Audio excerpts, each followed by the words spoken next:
How do you rebuild after your maid of honor exposes your one last night plan in front of 300 guests? Your fiancé's face goes blank, and 3 months later a process server calls your name across your company's charity gala while your boss watches. I thought I'd buried the evidence until the photographer turned out to be a forensic specialist.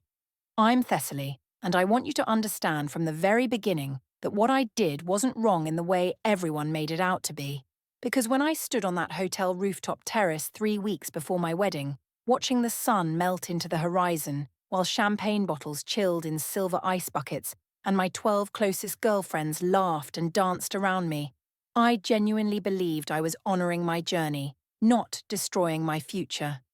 The air smelled like expensive perfume and citrus from the garnishes floating in our cocktails, and the city stretched out below us in a glittering grid of possibility, and I felt powerful in a way I had not felt in months, maybe years, because Owen had been so serious lately, so focused on wedding logistics and budget spreadsheets and questions about our 5-year plan, and I just wanted one weekend where I could remember who I was before I became someone's fiancé.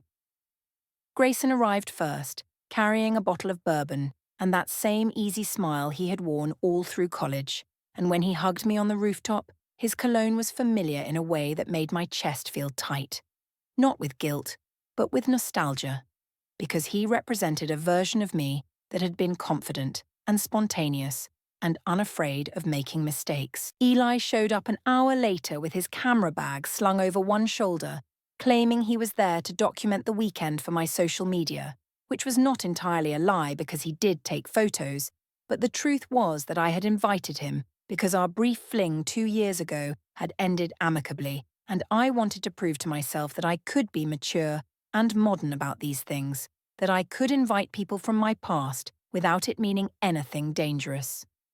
Dante was the last to arrive, and I will admit that his presence was the hardest to justify even to myself,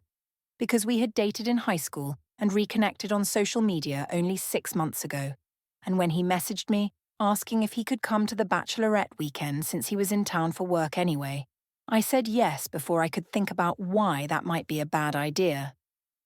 My bridesmaids loved the energy of having the guys there, or at least most of them did, because it made the party feel less like a predictable night of matching sashes and penis straws, and more like a real celebration of my life in all its complicated layers. And when we all raised our glasses for the first toast, I felt like I was the protagonist of my own story instead of just following a script someone else had written.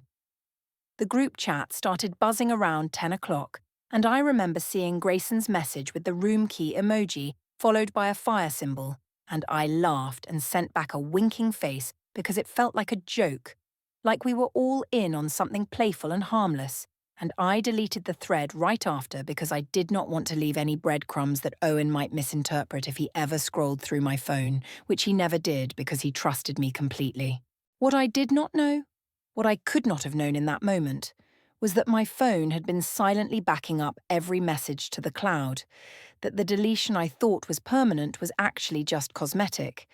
and that every emoji and every timestamp and every late-night coordination about which rooms we were in was being archived in a place I would not think to check until it was far too late. I also did not know that Julien Cormier, the wedding photographer Owen and I had hired based on his portfolio of elegant, timeless images, had a background in metadata forensics and insurance investigations, or that he routinely backed up all vendor coordination files, including raw image folders and timeline spreadsheets, or that he would later notice discrepancies in the timestamps of photos I thought I had successfully deleted from my phone and from the cloud. When I got home 3 days later, Owen was sitting in our living room with his laptop open on the dining table, and he asked me how the weekend had gone in that calm, measured tone he used when he was trying not to let his emotions show. And I smiled and told him it was amazing, that the girls had a blast, that we did the usual Bachelorette things like dancing and drinking and taking a million photos. And I skipped over the parts about Grayson and Eli and Dante because I told myself those details were not relevant, that their presence did not change the essential truth that I loved Owen and was committed to marrying him. He nodded and said that was great, And then he turned his laptop screen slightly toward me, and I saw a spreadsheet with columns labeled date and vendor and amount, and he mentioned casually that he was reconciling our wedding expenses and that there were some charges from the hotel that seemed higher than expected. And I laughed and said something about the minibar prices being criminal, and he smiled thinly and closed the laptop without another word. That night, I scrolled through my phone in bed while Owen lay awake beside me staring at the ceiling, and I found a tagged Instagram story from the rooftop that showed someone's arm draped around my waist and Dante's laugh echoing in the background audio, and my stomach clenched because I knew how that might look to someone who did not understand the context. So I deleted the story quickly and told myself that was the end of it, that I had erased the evidence before it could cause any problems. What I did not know was that Julian had already downloaded the entire vendor coordination folder as part of his standard workflow, and that the image metadata from that story, including the timestamp and the device IDs of everyone who had been tagged, was now sitting in his backup drive alongside hundreds of other wedding-related files. The next morning, Owen left early for work, and I saw a calendar alert flash on his phone screen before he picked it up. Westlake Cafe, 9:30 a.m. I assumed it was a client meeting or a work call, and I did not ask about it because we had always respected each other's professional boundaries, and I had no reason to think that Owen was doing anything other than going through his normal routine of conference calls and project deadlines and the quiet, dependable work that had always made him seem so stable and trustworthy. He kissed my forehead before he left, but he did not meet my eyes, and I told myself I was imagining the distance I felt growing between us, that it was just wedding stress and the exhaustion of planning a major life event, and that everything would go back to normal once the ceremony was over and we were finally married. That afternoon, my laptop synced automatically while I was in the shower, and when I came back to my desk with a towel wrapped around my hair, I saw a notification blinking in the corner of the screen. Hotel photo backup restored. 47 new items. I dismissed the notification with a quick click, telling myself it was just some automatic sync glitch that did not mean anything important, because I had already deleted those photos and I was certain they were gone for good. But somewhere in the back of my mind, a small, uncomfortable feeling settled in. The kind of feeling you get when you realize you have forgotten to lock a door, but you are too far away to go back and check. The next 2 weeks passed in a blur of final dress fittings and vendor confirmations and seating chart adjustments, and I threw myself into the wedding planning with an intensity that felt almost desperate, because staying busy meant I did not have to think about the way Owen had started coming to bed later than usual, or the way his responses to my questions had become shorter and more careful, as if he was measuring every word before he spoke it out loud.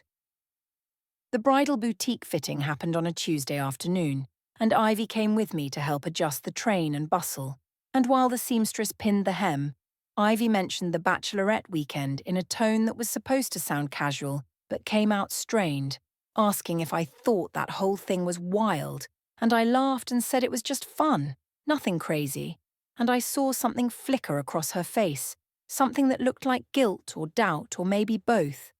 But her smile did not reach her eyes, and the seamstress kept pinning in silence, pretending not to listen even though I knew she was absorbing every word.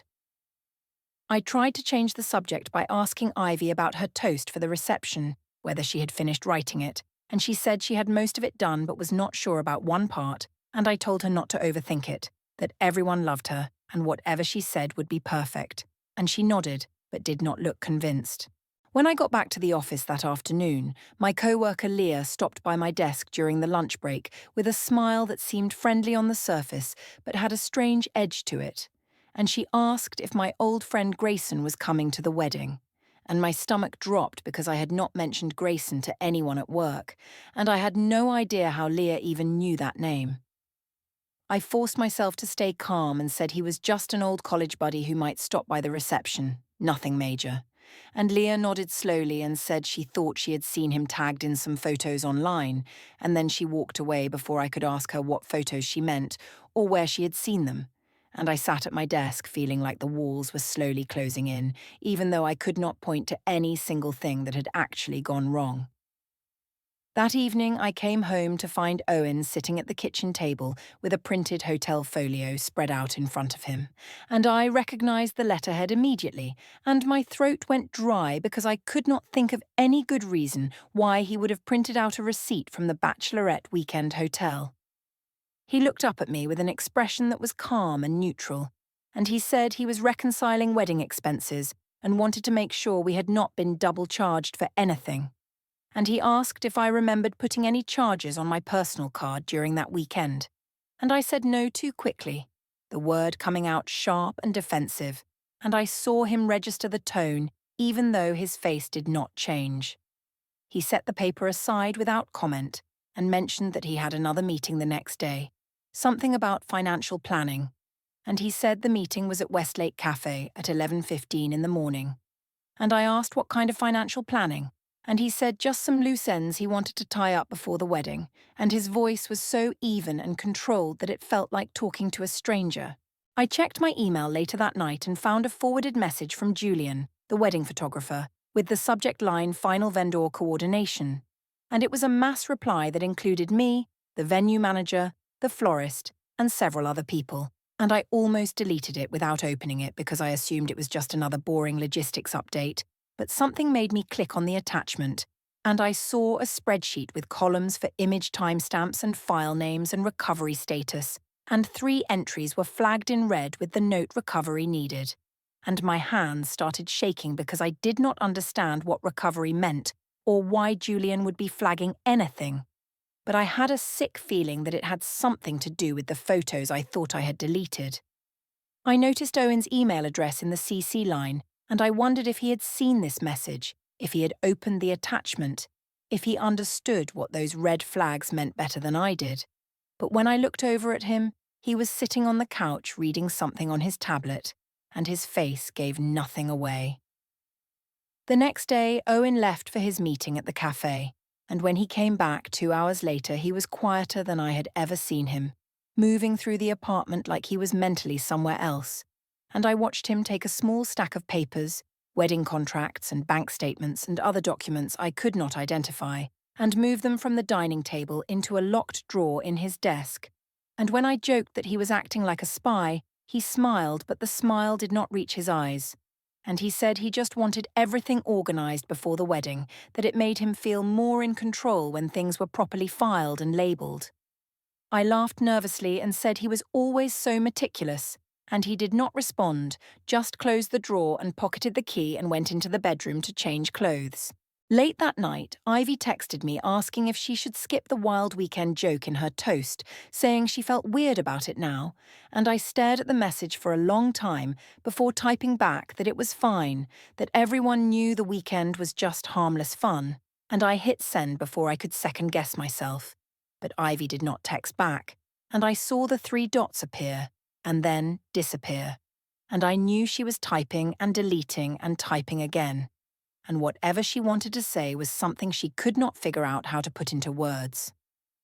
I stayed awake for another hour scrolling through my phone, checking and rechecking my social media to see if there were any photos or tags I had missed. And I found nothing obvious, but the feeling of unease would not go away, and I kept thinking about Leah's question and Julian's spreadsheet and Owen's locked drawer. And I told myself I was being paranoid, that everything was fine, that in 2 weeks I would be married and all of this nervous energy would seem ridiculous in hindsight. The next morning, my boss Nina stopped by my desk and mentioned casually that the upcoming charity gala sponsors included a few wedding vendors, and she smiled and said it was a small world, and then she added that Julien Cormier had been a long-time donor to our non-profit, and I felt my stomach twist because I had not known that Nina and Julien were connected. And I suddenly realized that my professional world and my personal world were far more intertwined than I had ever understood. The wedding day arrived with the kind of perfect weather that felt almost mocking. Bright sunshine streaming through tall windows and a light breeze that made the curtains in the bridal suite billow like something out of a romantic movie. And I stood in front of the mirror in my dress, feeling like I had stepped into a dream I had been planning for over a year, watching my reflection smile back at me with a confidence I did not entirely feel but was determined to project. My bridesmaids fussed over the train and adjusted my veil and handed me champagne in a crystal flute, and Ivy stood slightly apart from the group, checking her phone with a nervous energy that I noticed but chose to ignore because I did not want anything to disturb the careful illusion of perfection I had constructed around this day. The ceremony itself passed in a blur of candlelight and organ music and carefully rehearsed vows, and when Owen slipped the ring onto my finger, his hand was steady but his eyes were unreadable, and I told myself that the distance I felt was just normal wedding day nerves, that everyone felt this strange combination of joy and terror when they made a permanent commitment in front of 300 witnesses. The reception ballroom was everything I had envisioned, with golden hour light pouring through floor-to-ceiling windows and casting warm shadows across the round tables draped in ivory linen. And the centerpieces were perfect, and the string quartet played exactly the songs I had requested. And when Owen and I walked in as husband and wife, the applause felt like validation, like proof that I had done everything right, and that my choices had led me to this moment of public triumph. We took our seats at the head table, and Owen placed his hand on the small of my back in a gesture that looked affectionate to everyone watching. But I could feel the tension in his fingers, the way he was touching me out of obligation rather than desire. And I pushed that thought away and focused on smiling for the photographer, on looking radiant and happy and completely in love for the camera that was documenting every moment. The best man gave his toast first, and Silas spoke with warmth and humour about Owen's loyalty and integrity and steady dependability, and everyone laughed at the right moments and raised their glasses, and I felt the room relax into the comfortable rhythm of a well-executed celebration. And I thought maybe I had been worrying for nothing, maybe everything was going to be fine after all. Then Ivy stood up with her champagne flute trembling slightly in her hand, and I saw her take a deep breath before she started speaking. And at first her words were safe and predictable, stories about our college friendship and late-night study sessions, and inside jokes that made the bridesmaids laugh. But then her tone shifted into something that sounded almost confessional, and I felt my smile freeze on my face as I realized she was going somewhere I had not approved, somewhere dangerous and unscripted. She said something about how I had always been adventurous, always willing to push boundaries and live life on my own terms, and the room was still with me at that point, nodding and smiling. But then she mentioned the Bachelorette weekend, and my chest tightened, and she said I had made sure to invite everyone who mattered, including a few old flames for one last goodbye, and I heard a few nervous laughs scattered through the crowd, and I tried to catch her eye to signal her to stop, to move on to something else, but she was looking down at her notes and her voice had taken on a momentum that felt unstoppable. She continued by saying that I had told her it was about closure, about honouring my past before stepping into my future. And then she added with a laugh that sounded more anxious than amused that it was just one last night before forever. And she named them. She actually said their names out loud in front of everyone, Grayson and Eli and Dante, and she said they had all come through. And she raised her glass and said something about it being a wild weekend, and the room went completely silent.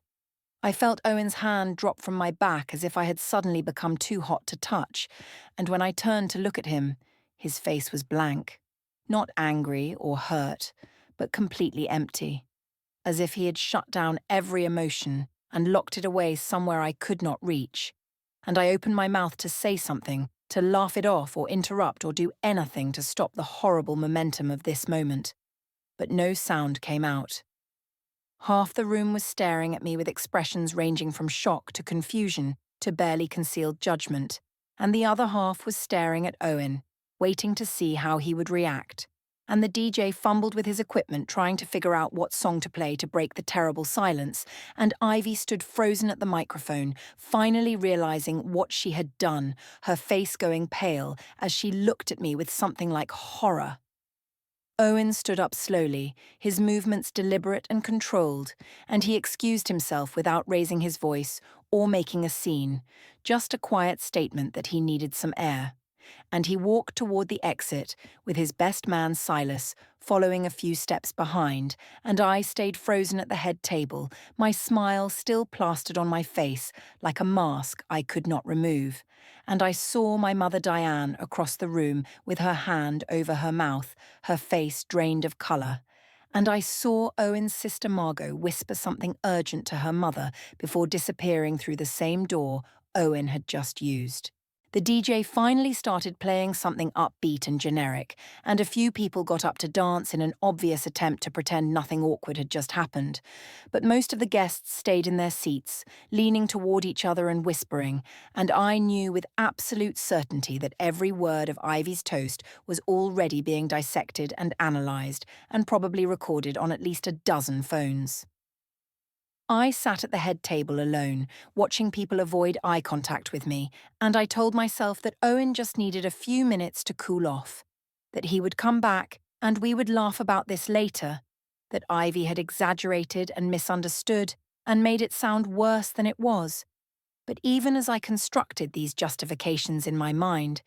I could feel them crumbling under the weight of what had just been exposed.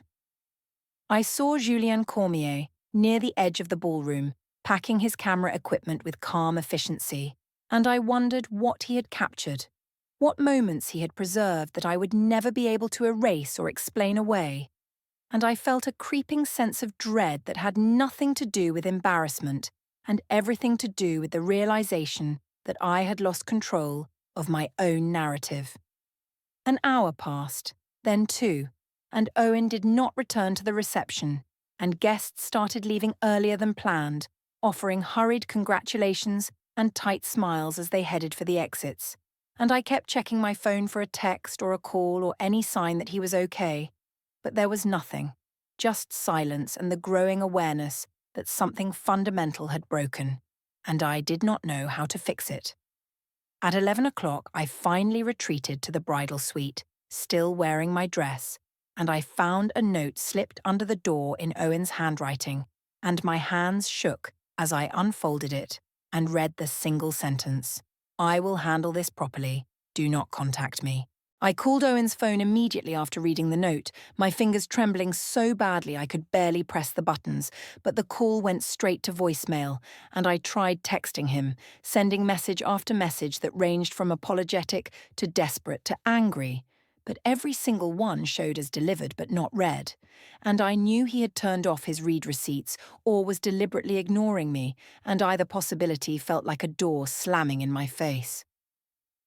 I tried calling Margot next, thinking maybe his sister would at least tell me where he was or whether he was okay. But when I dialed her number, I heard a single ring and then silence, and I realized with a sick feeling that she had blocked me, that Owen's family had already chosen sides, and I was on the wrong one. And the loneliness of that realization hit me harder than anything Ivy had said during the toast. I spent the night in the bridal suite alone, still wearing my wedding dress because I could not bring myself to take it off, as if removing it would make the disaster of the evening somehow more real and permanent, and I sat on the edge of the enormous bed, scrolling through social media and seeing the photos other guests had posted, carefully cropped images of the ceremony and the decorations with conspicuously few shots of the reception. And I knew everyone was talking about what had happened, even though no one was tagging me or commenting directly. The next morning I packed my suitcase in a daze and took a rideshare back to our apartment, and when I walked through the door, I called out for Owen even though I knew he would not be there, and the silence that answered me felt heavy and accusatory. And I noticed immediately that his side of the closet looked different, emptier, as if he had come back while I was gone and taken some of his things without leaving any indication of where he was going or when he might return. 2 days later, my mother called and asked me to come to her house for dinner, and her voice on the phone was cold in a way I had never heard before, and I knew this was not going to be a comforting conversation. But I went anyway because I needed someone to tell me that this was fixable, that marriages survived worse things than a poorly timed toast and a misunderstood weekend. I arrived at her house just before sunset, and she was waiting for me in the dining room with her arms crossed and her face set in an expression that reminded me of how she had looked when I was a teenager and had broken curfew, disappointed and angry and struggling to maintain her composure. And before I could even sit down, she said that 300 people had witnessed my humiliation, that her friends and my cousins and the entire Castellan family had heard Ivy describe my bachelorette weekend, and she wanted to know what I had been thinking. I tried to explain that it was not as bad as it sounded, that Ivy had exaggerated, that the guys were just friends and nothing inappropriate had happened. But my mother cut me off and slid her phone across the table toward me, and on the screen was a screenshot of a photo from the rooftop, a group shot that I had deleted weeks ago, and I did not understand how she had gotten it until she said that someone had sent it to her. Someone who thought she should know the truth about what kind of weekend her daughter had really had. I stared at the photo and saw myself in the center with Grayson's arm around my shoulders, and Dante laughing beside me and Eli holding a champagne bottle. And the image looked exactly like what it was, a group of people who had history together. And I could not think of any way to spin it that would make my mother's expression soften. So I said nothing and let the silence stretch between us like a chasm I did not know how to cross. My mother stood up and told me that I needed to fix this, that I needed to apologize to Owen and his family and find some way to repair the damage I had caused. But her voice wavered when she said it, as if she did not actually believe it was possible. And then she said something that felt like a slap. She said that if I could not fix this, then I should not come back to her house because she could not bear to watch me destroy my life and take the family's reputation down with me.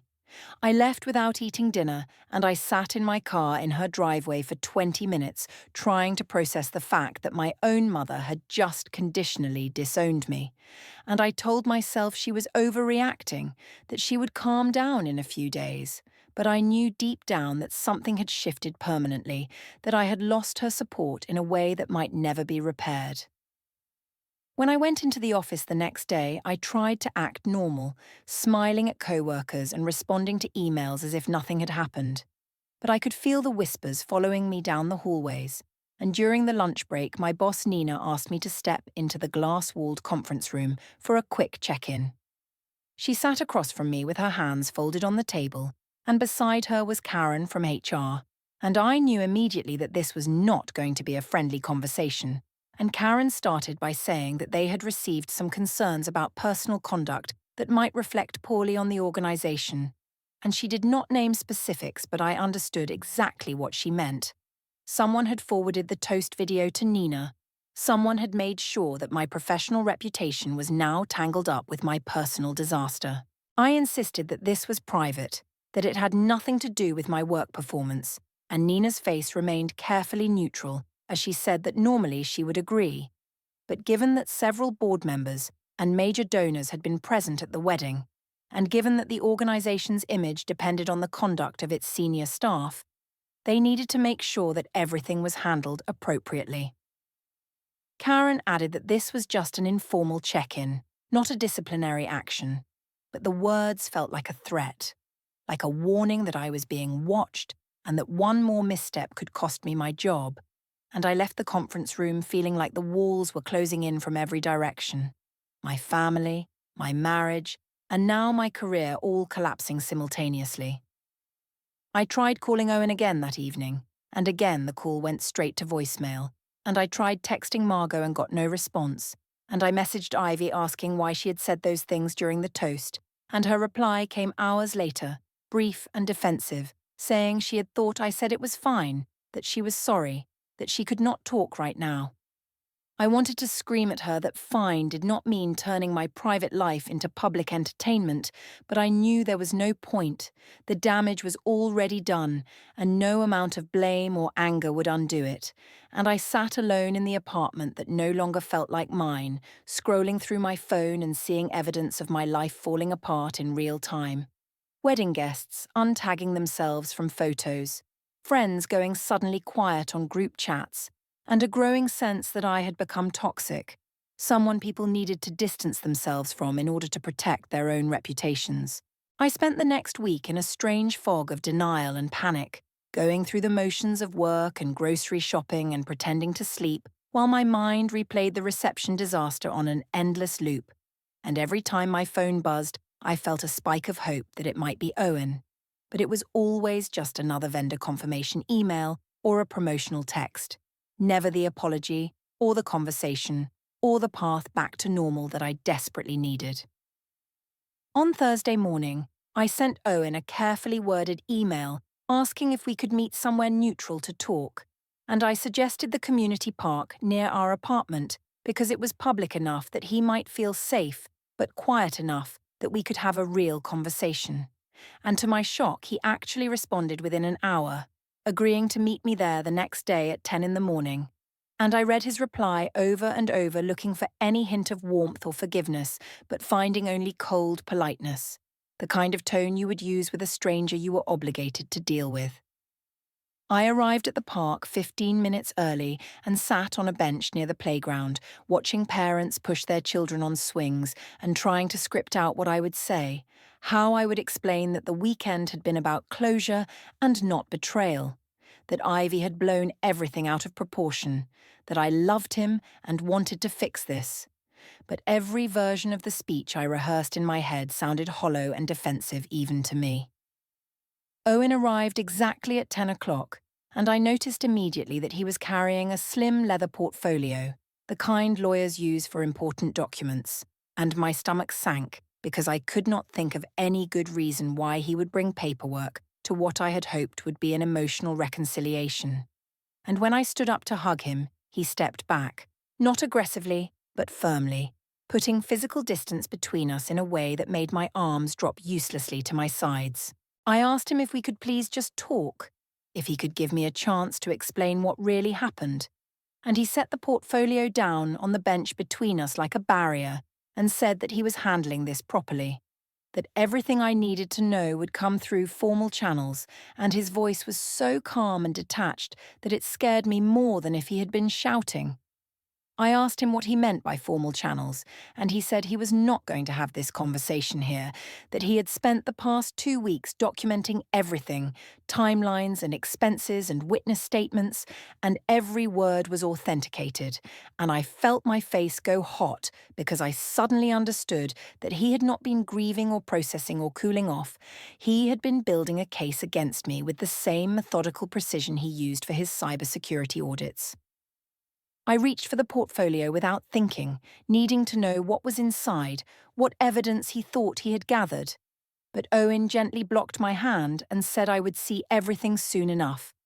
And when I demanded to know what was in there, he listed items in a flat voice that made each one sound like a criminal charge. Documentation, timelines, expenses, witness statements, everything authenticated.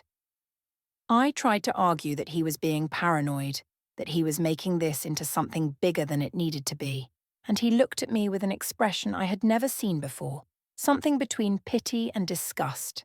And he said that he had 3 X's, hotel rooms, group chat coordination, and metadata, that Julian had found the deleted images, and that everything was timestamped. And I felt the blood drain from my face because I had not known that Julian had recovered anything,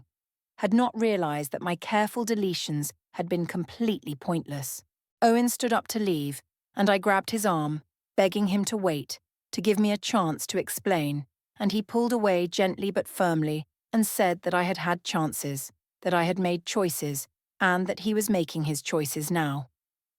I asked him what that meant, what he was planning to do, and he said I would find out through the proper channels, and then he added that everything would be handled legally and correctly, and I felt a chill run down my spine because the word legally meant lawyers and courts and public records, meant that whatever he was planning would not stay private, would become part of a system I could not control or spin or talk my way out of. I called after him as he walked to his car, asking if he was really going to throw away our marriage over one weekend, and he stopped and turned around, and for the first time his voice had an edge to it, and he said that I had thrown it away, that he was just filing the paperwork, and then he got in his car and drove off while I stood in the parking lot, feeling like the ground had opened up beneath me. That evening, I drove past our apartment building and saw that Owen's car was not in his usual spot, and I used my key to let myself in, planning to wait for him so we could talk without the formality and distance of a public park. But when I tried to unlock the door, my key would not turn. And I tried again, thinking maybe the lock was just stiff, but nothing happened. And I realized with growing horror that he had changed the locks, that I no longer had access to the home I had lived in for 2 years. I saw a notice taped to the inside of the door, visible through the narrow window, and I pressed my face against the glass to read it, and the printed text said something about lease modification and access restricted and contact property management. And I felt a wave of humiliation wash over me, because I understood that Owen had not just locked me out emotionally, he had locked me out physically and legally, and there was nothing I could do about it without making a scene that would probably result in the police being called. I went back to my car and sat in the parking garage for over an hour, trying to figure out where I was supposed to go, and I realized I had been so confident that Owen would eventually calm down and take me back that I had not made any backup plans, had not looked for a new place to live, or opened a separate bank account, or done any of the practical things a person does when a marriage is actually ending. I checked my phone and saw a new email from an address I did not recognize, and the subject line said, "Service notification," with a date that was 3 days away, and I opened it thinking maybe it was a confirmation from one of our wedding vendors trying to collect final payment. But the body of the email was vague and formal, mentioning only a time and location, the charity gala that my nonprofit was hosting, and I did not understand what it meant, so I deleted it, telling myself it was probably spam or a phishing attempt, and I was too emotionally exhausted to deal with anything that did not seem immediately urgent. The next day, I received an anonymous text from a number I did not recognize, and the message said I might want to skip the gala, that someone was giving me a heads up as a friend, and I stared at the text trying to figure out who would send something like that, whether it was a genuine warning or just someone trying to mess with my head. And I almost replied asking who this was, but decided against it because I did not want to give whoever it was the satisfaction of knowing they had gotten to me. I told myself it was probably just a prank, that I was being paranoid, that the gala was an important professional event, and I needed to be there to show my face and prove that I was still functioning, still capable, still the competent marketing director everyone thought I was. And I confirmed my RSVP to Nina, typing out a professional email that gave no hint of the chaos my personal life had become. The charity gala was being held at the same hotel where Owen and I had our wedding reception, and when I walked into the grand lobby on Friday evening wearing a cocktail dress I had carefully chosen to project confidence and normalcy, I felt a wave of nausea as memories of the champagne toast disaster flooded back, but I forced myself to smile and moved toward the check-in table where volunteers were arranging name badges in neat alphabetical rows. Nina greeted me warmly but briefly, mentioning something about needing to schmooze with board members, and I noticed Julien Cormier standing near the silent auction tables with his camera around his neck, looking calm and professional. And I wondered if he knew what was about to happen, if he was here to photograph my humiliation the way he had documented my wedding. I signed my name on the attendance sheet and accepted my badge, pinning it to my dress with hands that were steadier than I expected, and I was just starting to relax when a woman in a dark business suit approached the volunteer at the check-in table and asked in a clear voice if Thessaly Morgan was here. The volunteer pointed directly at me, and the woman walked over with a manila envelope in one hand and a clipboard in the other, and she said my full name as a question, Thessaly Morgan. And when I nodded, she said 3 words that made my vision tunnel: "You have been served."